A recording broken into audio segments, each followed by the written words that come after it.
Hello and welcome to Challenge Your Mind, Change the World, the podcast where we dive deep into the art of communication and critical thinking, and how these essential skills can transform our relationships and our futures with our teens.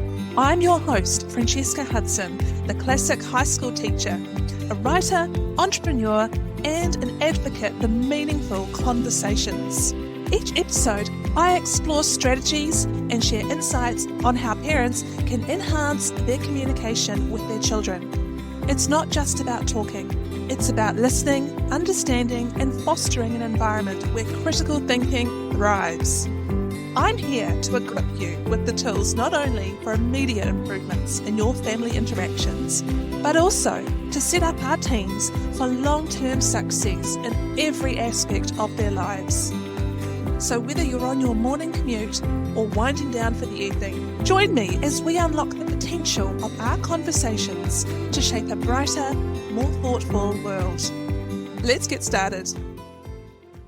Hello, welcome. You have arrived at Challenge Your Mind, Change the World. This is the podcast where we dive into the latest science, psychology, and real-world strategies to help you as wonderful parents out there raise confident, critical thinking teens in today's world.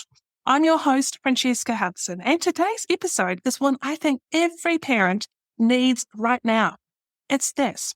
We're talking about fact versus opinion, helping your teen to navigate misinformation online. Super important, super relevant. Because let's be real, your teen or your tween spends hours online. TikTok, YouTube, Instagram, Discord, and Reddit have become their primary sources of news. And while social media is great for connection, it's also a breeding ground, unfortunately, for misinformation. In fact, studies show that false news spreads 6 times faster than the truth. So how do we, as parents and as educators and as mentors, help our teens become media savvy, fact-checking superheroes, rather than just passive consumers of misleading content?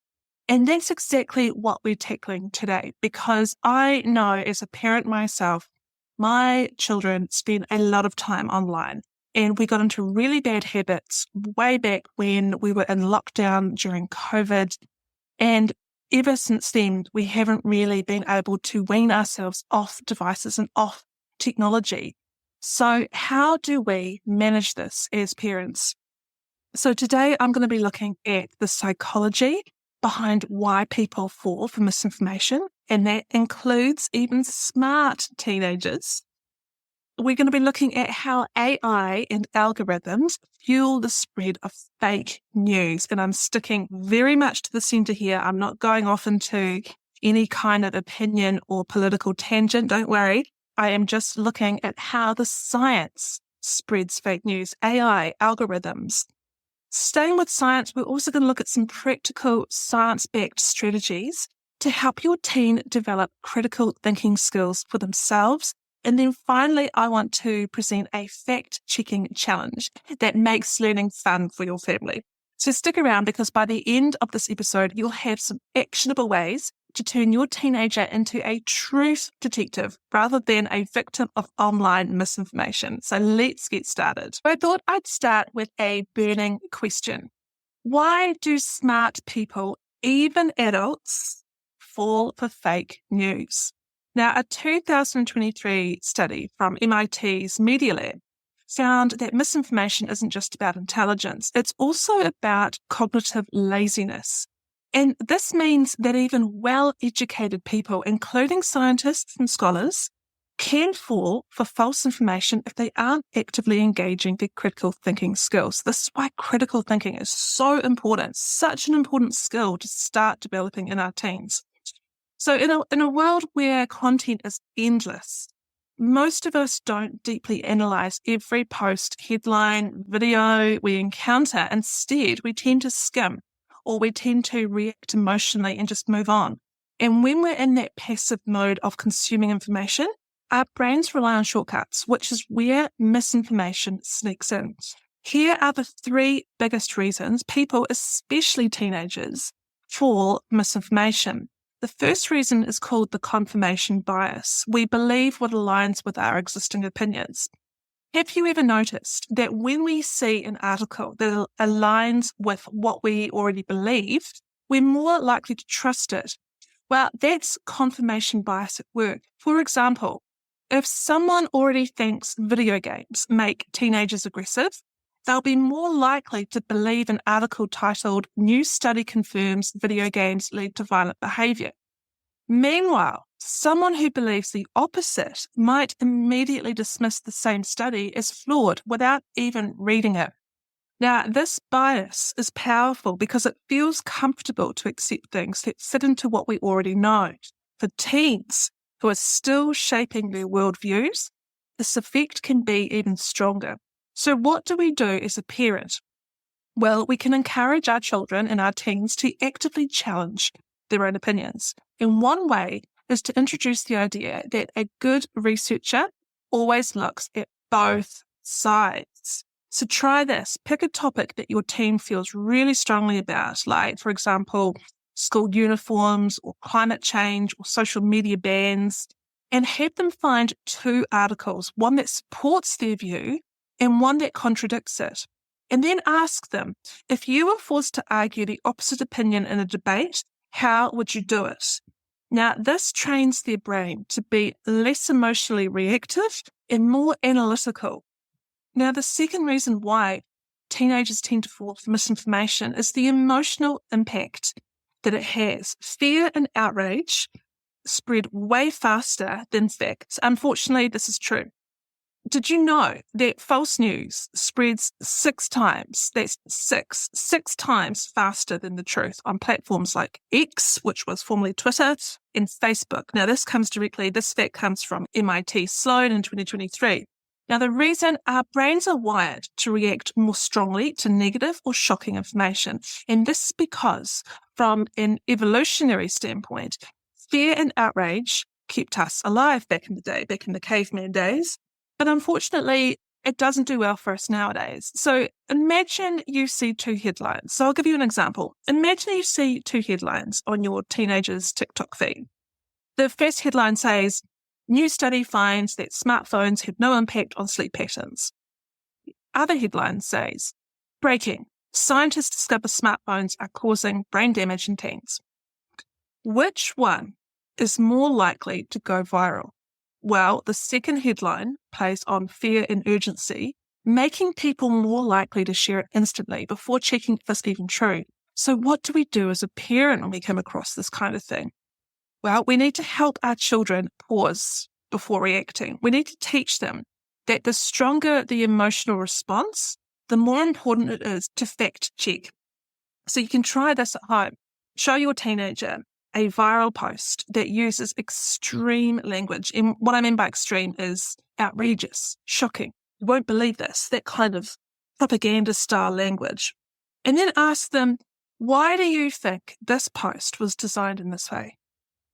Then you can teach them the 90-second rule. So this is what it is. If a post makes you angry or scared, wait 90 seconds before reacting.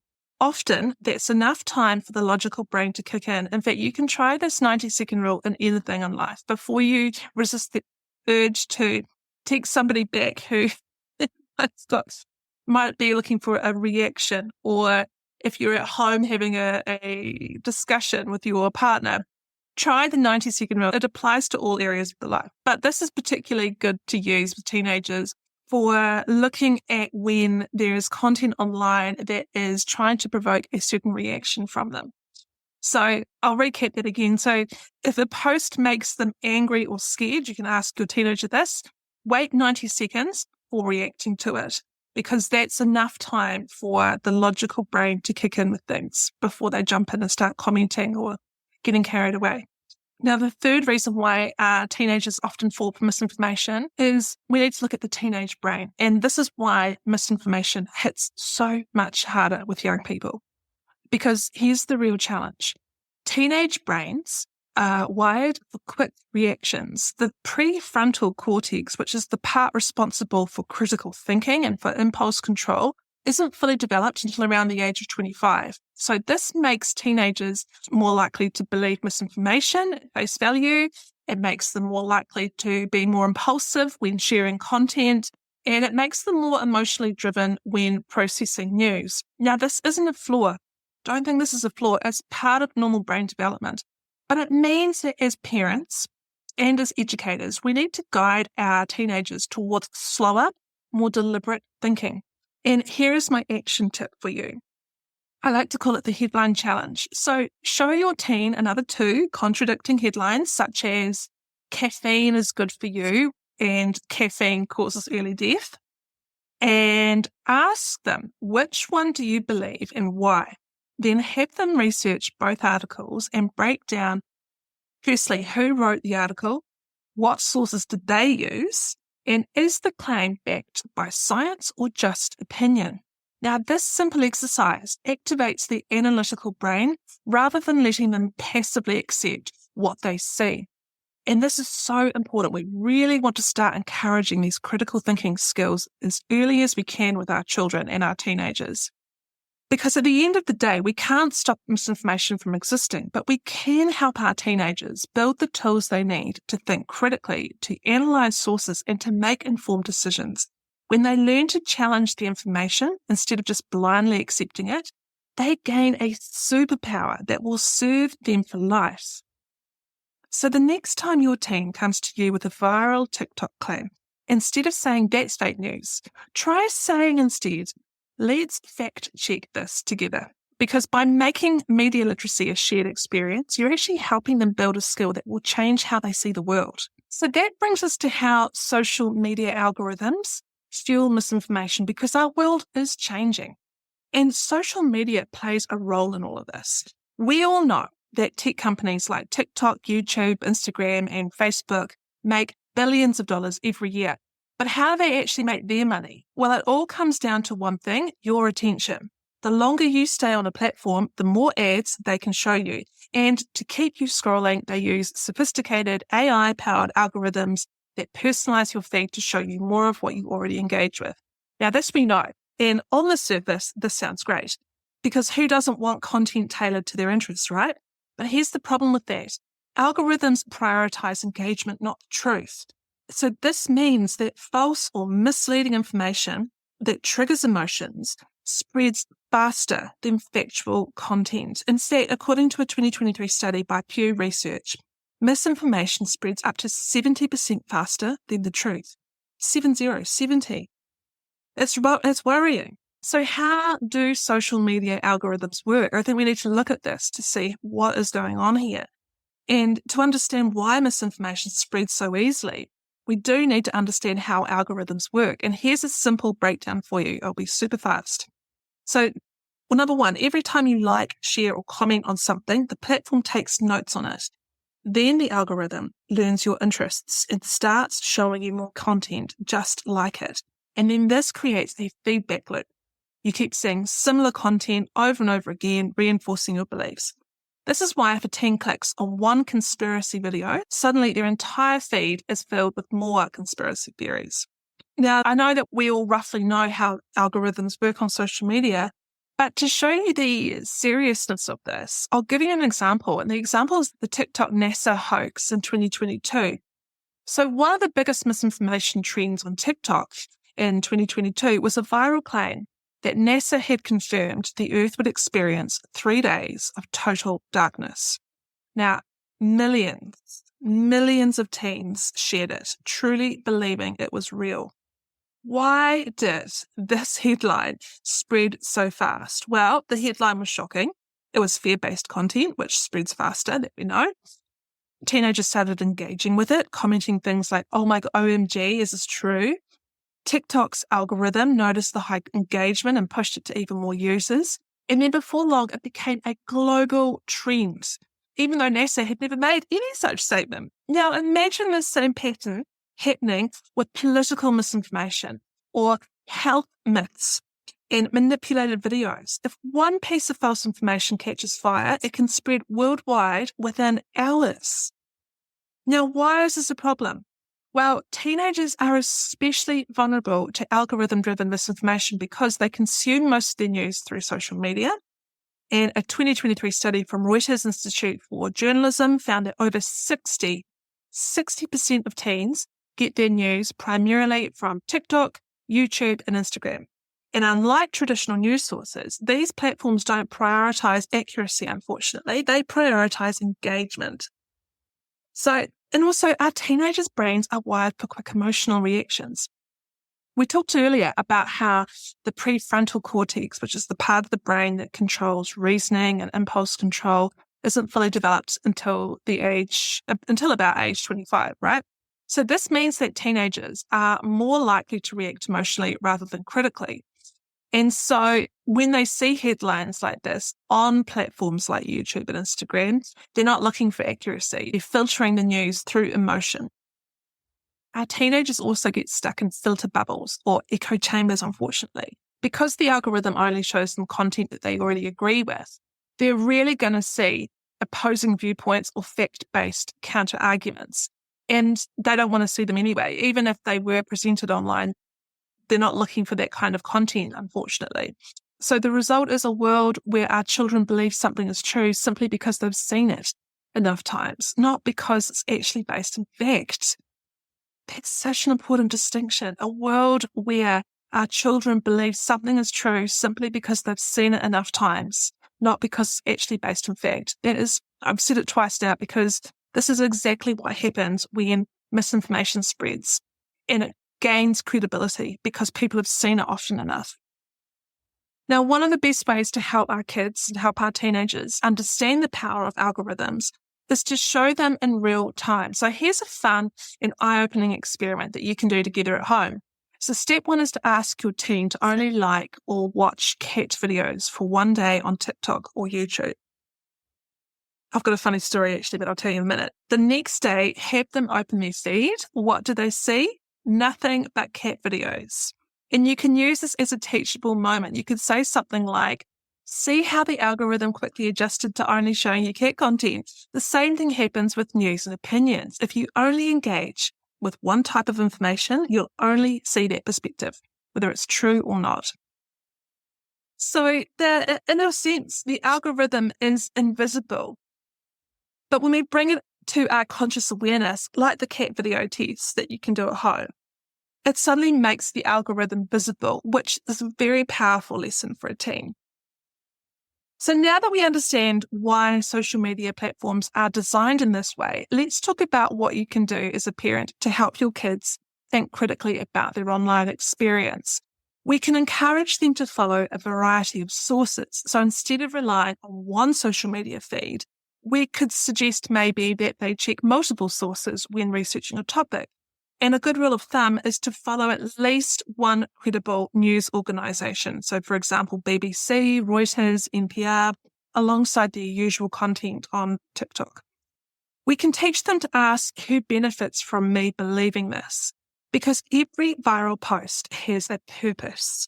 Whether sometimes it's just engagement, but other times it's pushing an agenda. And it can be a very subtle agenda. So we need to ask our children and ask our teens, why do you think this post was made? Who benefits if you believe it? Now, this simple question forces them to think critically. We can also introduce slow thinking online. So social media is built fast emotional reactions. By encouraging our children and our teenagers to pause before sharing or believing something that they see online, it means that we can slow down their emotional reaction. And good rule of thumb with this is if it makes you angry or afraid, you need to verify it first before going ahead and commenting on it.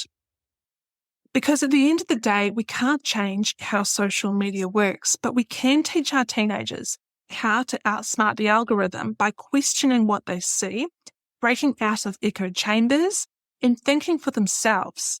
Instead of saying, don't believe everything you see on TikTok, maybe try saying instead, let's look deeper and figure out why this information is being pushed to you. Because by making media literacy a collaborative experience, you're empowering your children to think critically which is one of the most valuable skills they'll ever have. All right, let's talk about one of the most subtle yet powerful ways that misinformation spreads.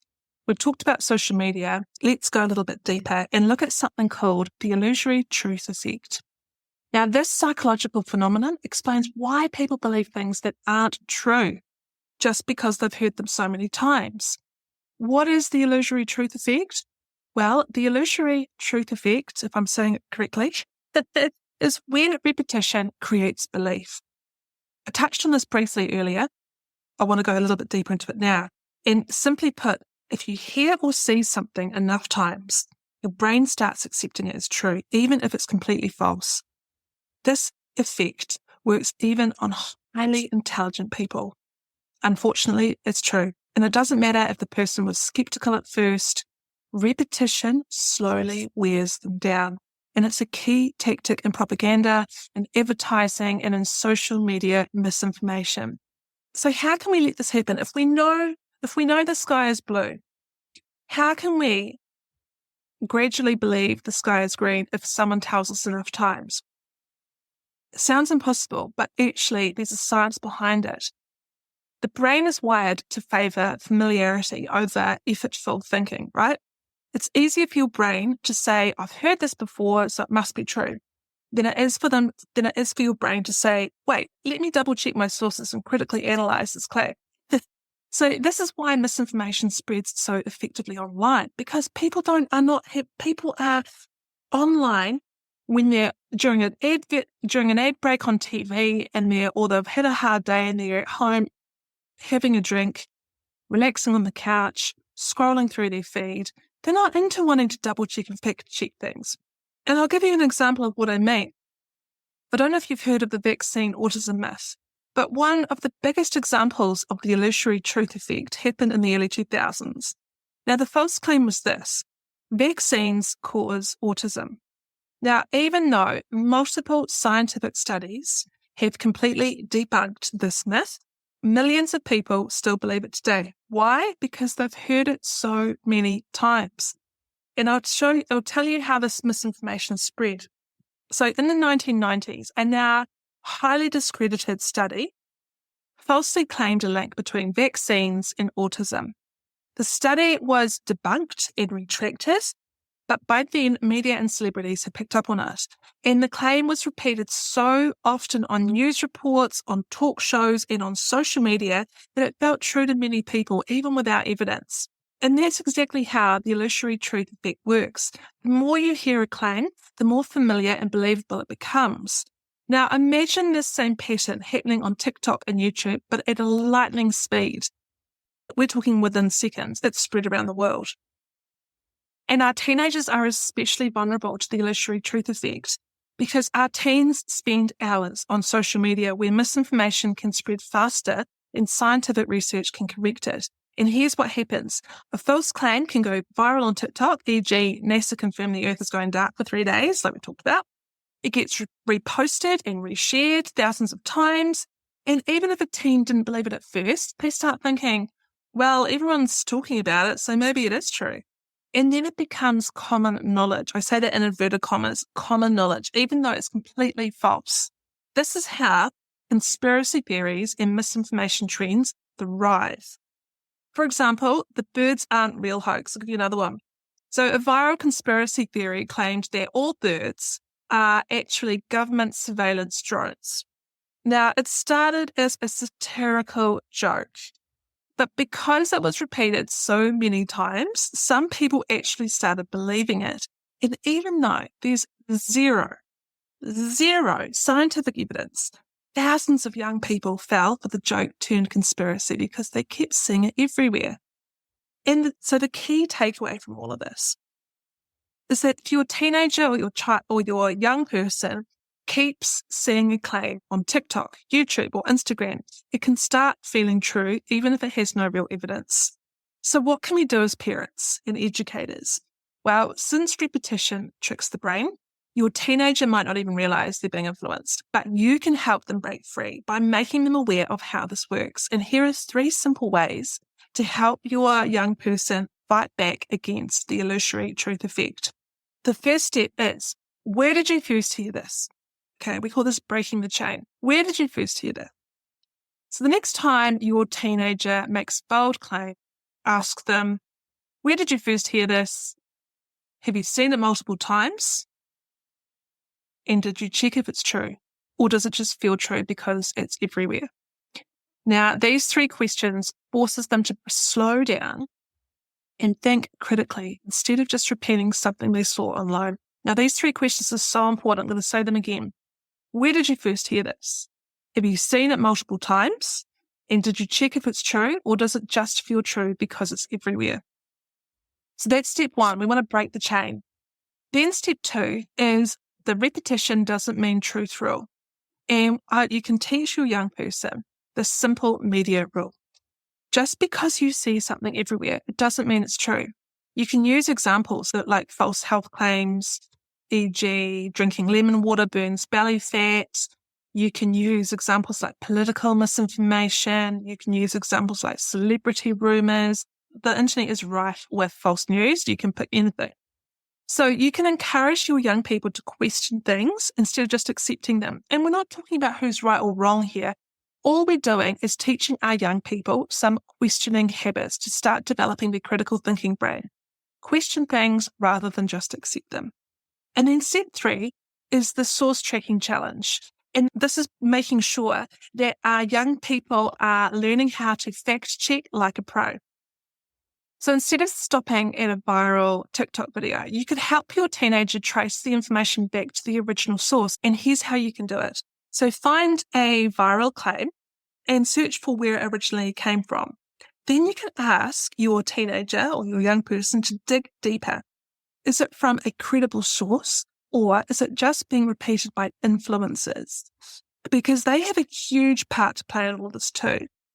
What products or beliefs that influencers push can resonate very, very deeply with young people. So we want to make sure that our teenagers know where these viral claims are coming from. And then we want to compare it to reputable sources like BBC or Reuters or the CDC.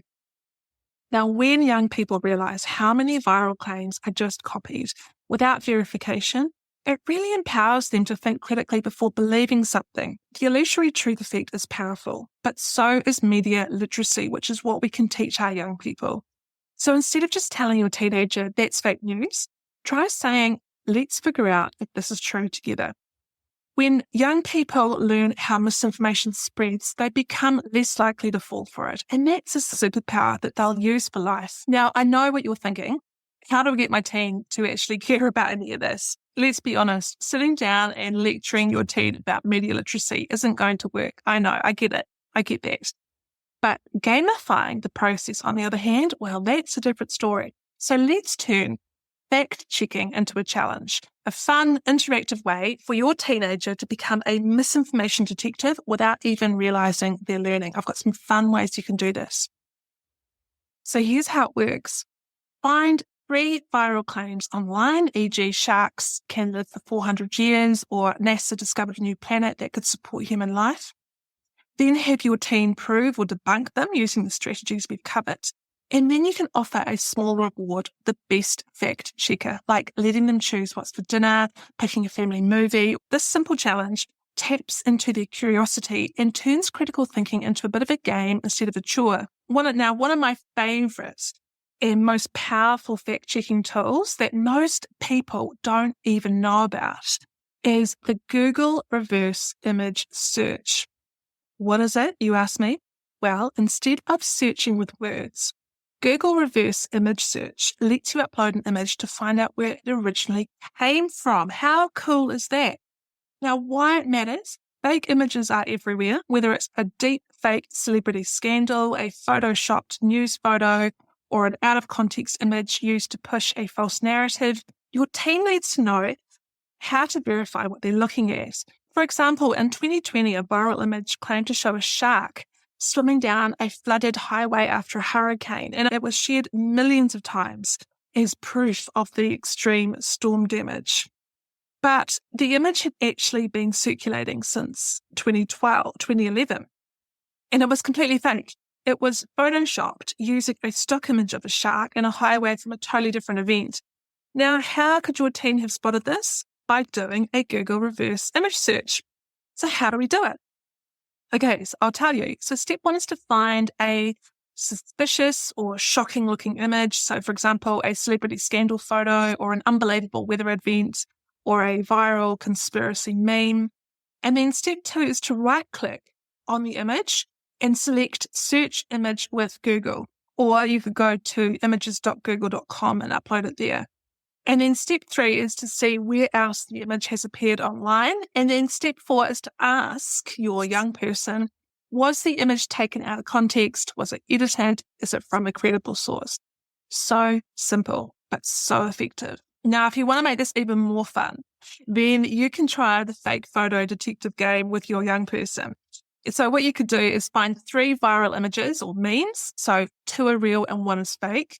Then challenge your young person to investigate which one is false using the Google reverse image search. And then you can reward them if they prove which image was manipulated. And this sort of hands-on activity really turns media literacy into a bit of a detective mission and makes it way more engaging than just a simple lecture, because teens love a challenge. And when you make fact-checking fun, then they'll start using these tools without even realizing they're building critical thinking skills. By the end of this challenge, I guarantee your teen will question information before believing it. They'll learn to develop real-world media literacy skills, and they'll be more skeptical of viral trends and fake news. And most importantly, they'll know how to navigate the internet with confidence. So the next time they come to you with a crazy viral claim, instead of just saying that's fake news, you could say, let's fact check it together, because teaching them how to think critically is way more powerful than just telling them what to believe. All right, let's wrap this up. Today we tackled one of the biggest challenges of raising a young person in the digital age. It's helping them separate fact from fiction in a world overloaded with information. Oh my goodness, it is overloaded. And so here's a quick recap of what we covered, because we got through a lot today. We looked at why even smart people fall for misinformation. We learned about cognitive bias, like confirmation bias and the illusory truth effect, that make us more likely to believe false information, even when we think we're being critical. We looked at how social media fuels fake news. We broke down how algorithms prioritize engagement over accuracy, creating echo chambers that reinforce what we already believe, unfortunately. We looked at practical science-backed strategies to teach media literacy. And we explored some simple yet powerful tools that you can use to help your teen think critically about the content that they consume online. And finally, we finished with a fun challenge to make fact-checking a habit. We turned media literacy into a game by challenging your teen to debunk viral claims, to spot fake photos and prove what's real using fact-checking tools. Now, why does all this matter? Well, the internet isn't going anywhere, whether you like it or not, and misinformation isn't slowing down either. But here's the thing. Our teenagers don't have to be passive consumers of false information, and as parents, we can help them, we can really equip them, we can give them the tools to question, analyze, and fact check. We're empowering them to think for themselves. And that's not just about avoiding fake news, it's about becoming a critical thinker in all areas of life.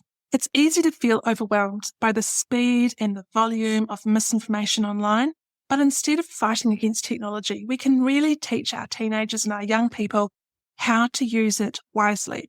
The goal isn't to make them distrust everything. It's to equip them with the skills to navigate the digital world with confidence. So the next time that your teen shares a wild claim from TikTok, instead of dismissing it, try saying, that's interesting, let's fact check it together. Because when we teach them how to think, not just what to think, we're setting them up for a lifetime of smart decision making. So thank you so much for listening to this episode of Challenge Your Mind, Change the World. If you enjoyed this episode, do me a favor. I would be so grateful to subscribe, leave a review, and share this with another parent who could use these tips. Your support helps us reach more families and empower more young people. Until next time, keep questioning, keep learning, and most importantly, keep empowering your teen to think for themselves. Bye for now. Thank you so much for tuning in to today's episode of Challenge Your Mind, Change the World. I hope you found our discussion enriching, and that you're walking away with new ideas to enhance communication and critical thinking within your own family. If you enjoyed this episode and are finding value in our conversations, please take a moment to rate us on your favourite podcast platform. Your feedback not only supports us, but also helps other parents discover the tools they need to foster stronger relationships and critical thinking skills with their teens. Don't forget to subscribe so you never miss an episode, and share this with someone who you think could benefit from our today's topic. I'm Francesca Hudson, and I look forward to joining you again next time as we continue to challenge our minds and change the world. Until then, keep thinking critically and communicating effectively.